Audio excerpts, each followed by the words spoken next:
Dear listeners and people of the household of faith, God said, "Tell my people that faith is missing, largely on all they do with me. I have told them in my word that without faith it is impossible to please me, because if you must receive from me, you must be on the same pedestal faith as I am." Hebrew 11, verse 6. I have observed my people for a long time, and I can see that Satan put fear in them always, and they rather prefer to entertain fear from Satan than put on their armor of faith to defeat him. Ephesians 6, verse 13. Do you know it takes you having disagreement with Satan to have agreement with me? Who do you submit yourself to? Whosoever you submit yourself to is your master and will lead you in what he knows how to do best. Take a look at all your patriarchs in faith. They did well only on the platform of faith with me. Moses in Numbers 12, verse 7. Do you know that the Lord render to every man according to his righteousness and faithfulness? David is a man of faith in every sense of it. As a result of his faith and heart for the things of God, he said unto David, "My faithfulness shall be established forever, as the moon over you and your generation unborn." Psalm 89, verse 37. A man sick of the palsy exercised his faith and got his miracle, Matthew 9, verse 2. Also, a woman brought to Jesus was healed because he saw her faith. Jesus said to the woman, "Daughter, be of good cheer, your faith has made you whole." Matthew 9, verse 22. This woman was made whole same hour. Another woman operating on a high level of faith in Matthew 15, verse 28, was connected to Jesus on that platform of faith. And Jesus said to her, "Woman, great is your faith. Be it unto you according to your faith." And her daughter was made whole that very hour too. In all of these encounters, there are still people who Jesus rebuked their faithlessness. Jesus said to Thomas, "Since you don't believe I am the resurrected Christ, reach hither thy finger and thrust it into my side, and be not faithless, but believing." John 20, verse 27. In Matthew 16, verse 8, Jesus perceived the level of unbelief in this gathering and said unto them, "O ye of little faith." In Matthew 17, verse 17, he said unto them, "Faithless and perverse generation, how long will I be with you?" Romans 3, verse 3. For what if some did not believe? Shall their unbelief make the faith of God without effect? Nay, God is faithful to walk through the challenges with as many that are faithful to him. Holding your armor of faith is for you to be able to stand in the evil days and quench the fiery wrath of the wicked around you. Ephesians 6, verse 13. It takes faith to please God, but I have prayed for you that your faith fail not. Luke 22, verse 32. Friends, the list goes on.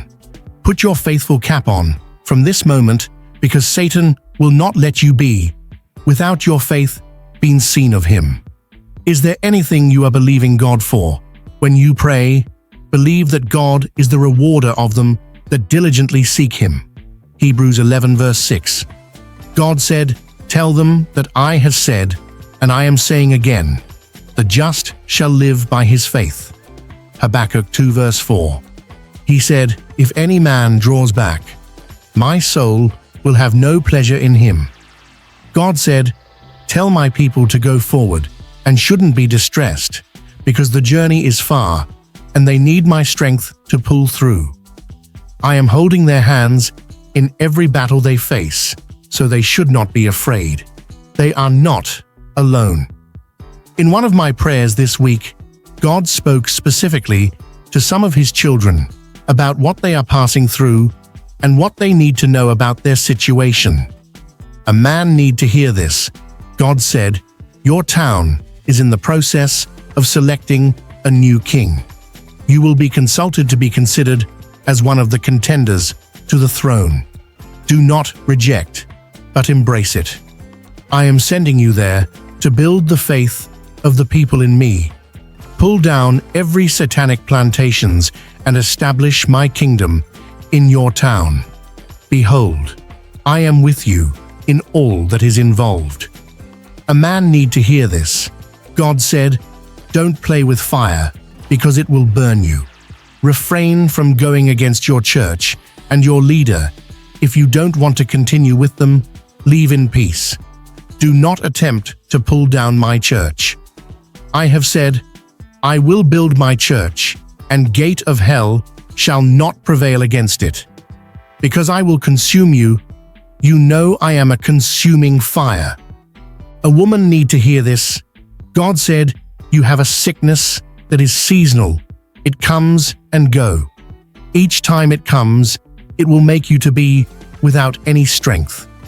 You will be completely down in body and soul, but your spirit remain intact. This is an attack from the pit of hell to make you worthless and unproductive in your later years. Fight this battle on your knees and expect my victory. A man need to hear this. God said, I am about to do the unimaginable in your life. There are forces that promised to never let you raise your head among your siblings. You are the eldest son, but all your junior brothers are well ahead of you in life, marriage, financial success, and well-being.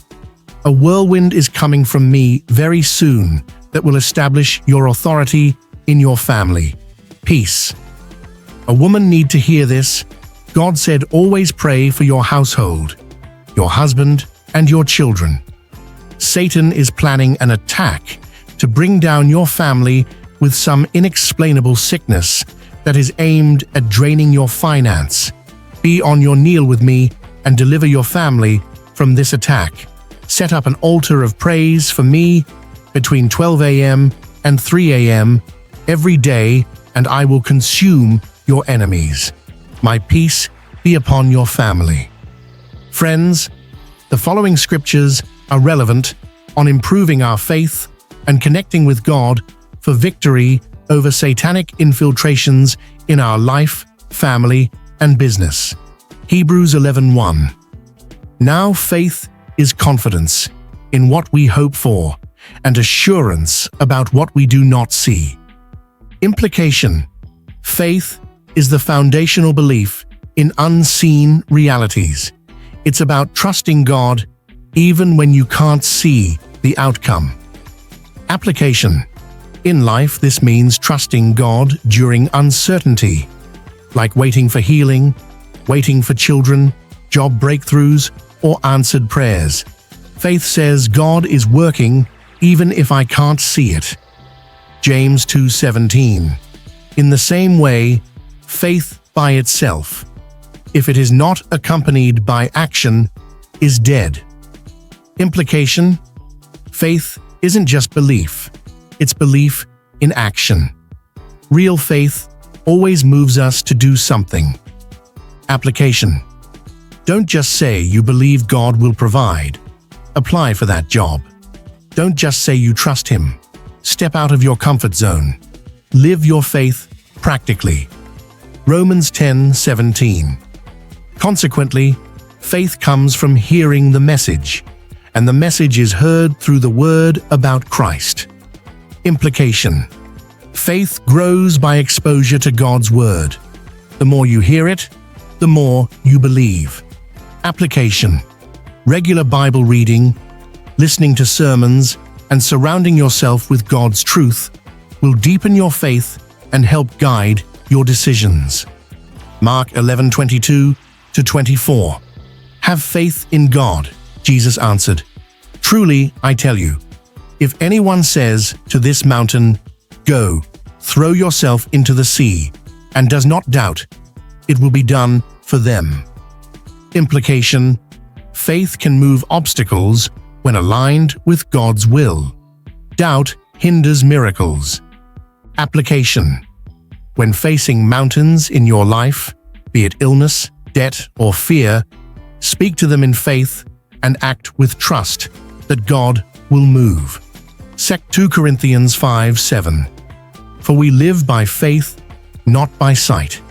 Implication: a believer's life is guided by spiritual truth, not just physical realities. Application: don't let fear or circumstances rule your decisions. Live by God's promises, even when you can't see immediate results. Galatians 2:20. The life I now live in the body, I live by faith in the Son of God, who loved me and gave himself for me. Implication: our old self is gone. Our new life is anchored in trust in Jesus. Application: live your life conscious of Christ's love. Let that love guide how you forgive, serve, and interact with others. Matthew 21:22. If you believe, you will receive whatever you ask for in prayer. Implication: faith is the key to answered prayer. Belief unlocks God's responses. Application: approach prayer with expectation. Don't just ask, believe. Trust God's timing, even if the answer is delayed. Ephesians 2:8-9. For it is by grace you have been saved through faith, and this is not from yourselves, it is the gift of God. Implication: salvation is not earned, it's received by faith. Grace is the foundation. Application: stop striving to earn God's love. Accept it freely and extend that same grace to others. Don't judge, but love. Proverbs 3:5-6. Trust in the Lord with all your heart, and lean not on your own understanding. In all your ways submit to Him, and He will make your paths straight. Implication: trusting God over our logic brings clarity and direction. Application: when making tough decisions, career, relationships, lean into God, not just your reasoning. He'll guide your steps. 1 John 5:4. For everyone born of God overcomes the world. This is the victory that has overcome the world, even our faith. Implication: faith is a weapon. It empowers believers to overcome worldly pressures and spiritual battles. Application: when faced with temptations, rejection, or struggles, remember, your faith is your victory. Hold on to it and keep moving forward. Thanks for watching. Consider subscribing to this channel. Join us to build your faith and your anchor in God, in preparation against any storm or challenge of life. Whether we like it or not, challenges or storm will come. The level of our preparedness will determine our victory. Shalom.